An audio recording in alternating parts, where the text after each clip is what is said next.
Good morning.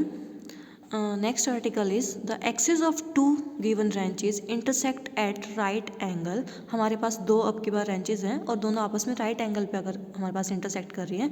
Their intercities are x and y and their pitches are px and py. If the pitches are given to the find the locus of the central axis. हमें क्या करना है, उसका central axis के ऊपर locus find out करना है.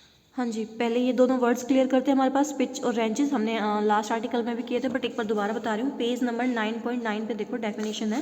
Ranches होता था हमारे पास जो k/r फाइनली हमारे पास कंबाइंड लास्ट में कंबाइंड होकर आता था, दैट्स कॉल्ड द हमारे पास रेंच. और जो रेशो होती है हमारे पास r/k की, ठीक है, उसको हम क्या बोलते हैं, called the pitch of the system. जो हमारे पास कंप्लीट सिस्टम होता था, सिस्टम ऑफ द फोर्स, वो रिड्यूस हो जाता था एक तो हमारे पास सिंगल फोर्स में and second couple of movement जिसका k होता था या फिर g cos थीटा, ठीक है, हुज एक्सिस कोइंसाइड कर जाती थी direction of the acting force. जो हमारे पास लास्ट रिमेनिंग फोर्स बचता था, अगर मेरे पास कपल ऑफ मूवमेंट की एक्सिस उसी के साथ कोइंसाइड करती थी एंड देन r, k जो हमारे पास ये डिनोटेशन होता था, इसको तो हम बोलते थे ranches.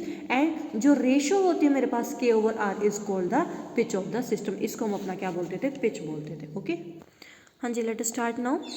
Late the axis of the two wrenches. अब की बार हमारे पास दो रेंचेस हैं, उनकी एक्सिस है हमारे पास ओ एक्स. देखो फर्स्ट मेरे पास ये एक्सिस है, that is O X along the X axis, and second है मेरे पास ओ वाई इधर in the direction of Y axis, ठीक है, which is perpendicular to the X axis which are two axis of the coordinate.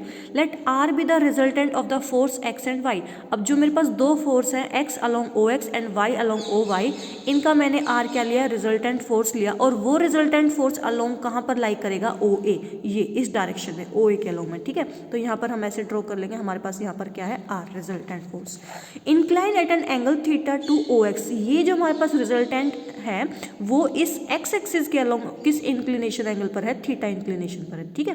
तो देखो जब मैं आगे इसको रिजोल्व करने जाऊंगी तो सिमिलर अगर मैं एक्स एक्सिस के अलोंग लिखूंगी आर को, जब मैं रिजोल्व करूंगी फोर्स को, that is R cos theta, and Y perpendicular है एक्स एक्सिस के ऊपर, देखो इस तरह से. तो जब मैं इस रिजल्टेंट को वाई एक्सिस के अलोंग रिजोल्व करूंगी, that is R sine theta, that is Y, ठीक है. नाउ स्केयरिंग एंड एडिंग करूंगी, that will become R square cos square theta plus R square sine square theta, that will become R square, and similarly right hand side will become X square plus Y square, ठीक है. Similarly, we can find out the value of tangent theta. From here यहाँ से हम अपना क्या find out कर लेंगे, sine theta over cos theta बन जाएगा टेंजेंट थीटा, आर से आर कैंसिल आउट हो जाएगा, that will become Y over X, ठीक है. Now since values of X and Y are given and hence the resultant R force and its line of action that is theta can be determined easily. जिसके through हम क्या कर सकते हैं, अपनी theta की वैल्यू को इजीली फाइंड आउट कर सकते हैं क्योंकि हमारे पास सारी वैल्यूज ऑलरेडी गिवन है, आर एक्स एंड वाई, ठीक है. नाउ अब देखो जो हमारे पास, now we suppose the resultant couple, जो हमारे पास एक रिजल्टेंट कपल आता था लास्ट में, रिमेनिंग फोर्स और एक कपल, ठीक है, इज जी. वैसे वहां पर हम क्या लेते थे, जी कोस थीटा, यहाँ पर हम वो क्या ले रहे हैं, उसका जी, whose axis makes an angle phi with O A. अब देखो जो वो मेरे पास जी है वो उसकी एक्सिस इस ओ ए के अलोंग, सपोज मेरे पास वो जिस भी डायरेक्शन में होगी वो इस ओ ए के साथ में क्या एंगल बना रही है, इसको ध्यान रखना, वो एंगल बना रही है फाई. तो जब हम उसको रिजोल्व करने जाएंगे, एक बार अलोंग ओ ए निकालेंगे अपने उसको एक्सिस को, रिजल्टेंट की जो कपल वाली होंगी, और एक बार उसके परपेंडिकुलर जब मैं अलोंग करने जाऊंगी और वो एंगल इस ओ ए के साथ कितना बना रही है, कपल की axis, that is phi. So this will become G cos phi, ठीक है, कपल अबाउट ओ ए, जब मैं इस ओ ए के अबाउट लूंगी. एंड नेक्स्ट देखो अब इसके अलोंग मेरे पास ये दो फोर्सेस थे, दो फोर्सेस में देखो फर्स्ट फोर्स क्या था, P X into x, so P X into x in cos of theta, क्योंकि ये लाइन इसके साथ ओ ए के साथ कितना बना रही है, थीटा, तो cos of theta. Next second force ये था P Y into Y, so P Y into Y, and second ये इसके साथ परपेंडिकुलर होगी ओ ए, सो ये बनाएगी मेरे पास साइन ऑफ थीटा, ठीक है. फिर एक्स एंड वाई की इधर से मैं वैल्यूज पुट करूंगी, R cos theta and R sine theta, R को बाहर कॉमन ले लूंगी, cos theta into cos theta cos square theta, and sine theta into sine theta sine square theta. Next जब मैं इसको अलोंग परपेंडिकुलर करूंगी इस ओ ए के, जब परपेंडिकुलर जी साइन को फाई को करूंगी, this will become G sine phi, and along again देखो इसको, अब इसमें क्या चेंजेस कर देंगे, यहाँ पर कोस ऑफ थीटा था, ये बन जाएगा मेरे पास cos of 90 plus theta. Similarly ये था साइन थीटा, तो ये मेरे पास बन जाएगा sine of 90 plus theta, and that will become cos theta, और ये मेरे पास हो जाएगा minus of sine theta. Again वही सेम एक्स एंड वाई की वैल्यूज यहाँ से यूज करेंगे, इक्वेशन नंबर 1 से आर कॉमन लेंगे, and that will become P Y minus of P X sine theta cos theta. Now next step में हम अपना फोर्थ और फिफ्थ इक्वेशन से स्क्वेयरिंग एंड एडिंग करेंगे. So this will become G square cos square five and G square sine square five and cos square five sine square five मेरे पास क्या बन जाएगा 1. सो जी और ये मेरे पास राइट हैंड साइड क्या आ जाएगा, that will become under root of G square cos square five plus G square sine square five. G square की वैल्यू आएगी ये और जी की वैल्यू निकालने के लिए हमने क्या लिया, अंडर रूट लिया. ठीक है. सिमिलरली हम अपनी क्या निकालेंगे, टेंजेंट फाइव की वैल्यू निकालेंगे फ्रॉम लास्ट टू इक्वेशंस. यहाँ से इसको सोल्व करेंगे, जी कोस फाइव और जी साइन फाइव को डिवाइड करेंगे तो हमें क्या मिल जाएगी, अपने टेंजेंट फाइव की वैल्यू मिल जाएगी, that is G sine five over G cos of five. Now we can find the value of G and five. अब हमें क्या करना है, इस जी की वैल्यू फाइंड आउट करनी है और ये फाइव जो एंगल है कि जो कपल के एक्सिस है वो ओ ए के अलोंग कितना एंगल बना रही है वो फाइंड आउट करना है. ठीक है.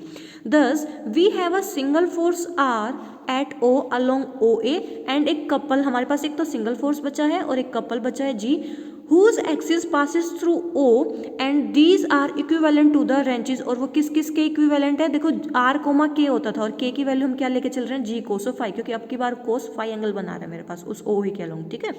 whose axis is a line MP parallel to OA. अब उसके बाद उसने क्या कंस्ट्रक्शन किया है, इस OA के पैरेलल एक और लाइन ड्रॉ करी है, दैट इज MP. ठीक है.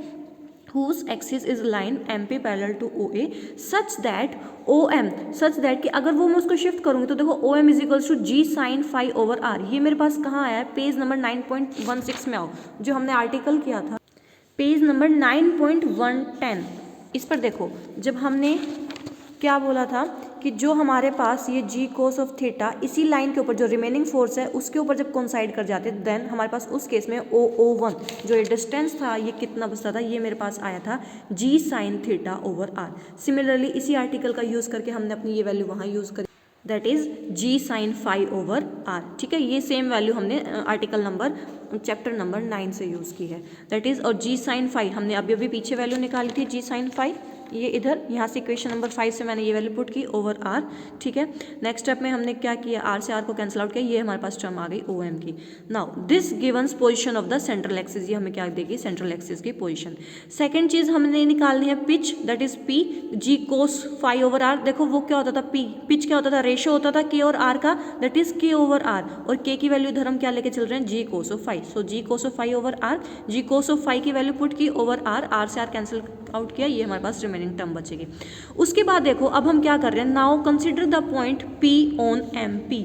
जो ये मेरे पास एक MP था, इधर ये मेरे पास कोई भी एक पॉइंट P कंसीडर किया एंड आफ्टर दैट हमने देखो इसके ऊपर क्या किया, जो हमारे पास एक्स एक्सिस थी इसके ऊपर एक लाइन ड्रॉ करी परपेंडिकुलर. ठीक है.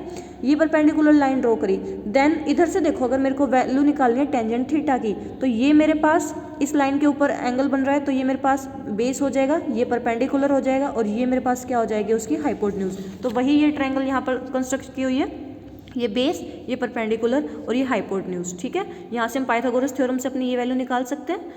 देन नेक्स्ट आओ, Z is equals to O M. देखो मेरे पास जो ये ओ एम है, ये ओ एम ये अलॉन्ग द जेड एक्सिस है, that's why we have put here Z is equals to O M and that is value हमारे पास क्या आई थी, ओ एम की हमने अभी अभी फाइंड आउट की थी P X minus P Y sine theta and cos theta. Similarly मैंने ये बताई अभी अभी वैल्यूज कि हम कंस्ट्रक्ट करेंगे ट्रायंगल, वहाँ से हम अपने टेंजेंट थीटा की वैल्यू निकालेंगे perpendicular upon hypotenuse Y over X. Similarly we can find out the value sine theta and cos theta. हमने पाइथागोरस थ्योरम से ये वैल्यू हाइपोटेन्यूज की भी निकाली, that is base over hypotenuse and perpendicular over hypotenuse and base over hypotenuse. ठीक है. ये सारी वैल्यूज हमने अपनी फाइंड आउट कर ली. Then putting these all values in the equation number 6.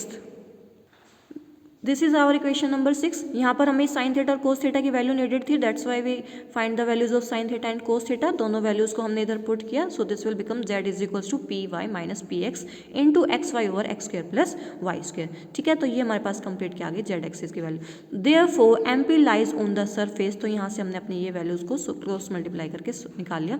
Hence the locus of the central axis, जो हमें लोकस फाइंड आउट करना था वो हमारे पास आ गया Z into X square plus Y square is equals to X Y into P Y minus of px.